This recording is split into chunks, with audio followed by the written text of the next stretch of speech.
ఒకవైపు భారీ వర్షాలతో నగరంలో విరిగిపడిన కొండ చర్యలు, మరోవైపు ప్రధాన రహదారులను ముంచెత్తిన నీరు. గత శనివారం బెజవాడలో ఇది పరిస్థితి.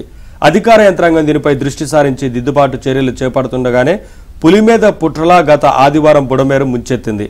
తొలిసారి విజయవాడ ఉత్తర భాగం వారం రోజులుగా వరద నీటిలో ఉంది.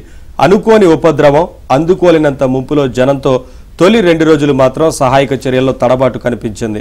3వ రోజు నుంచి మెల్లగా మార్పు మొదలైంది. సవాళ్ల మధ్య రాష్ట్ర ప్రభుత్వం రంగంలోకి దిగింది. సీఎం చంద్రబాబుతో పాటు ఏపీ సచివాలయం మొత్తం విజయవాడ కలెక్టరేట్కు తరలివచ్చింది.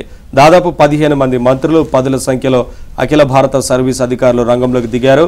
చివరి బాధితుడిని సైతం ఆదుకోవాలి అనే లక్ష్యం పెట్టుకున్నారు. సీఎం, మంత్రులు, అధికారులు మొదటి 72 గంటలు కంటి మీద కునుకు వేయకుండా వరద ప్రభావిత ప్రాంతాలను అంటిపెట్టుకుని పనిచేశారు.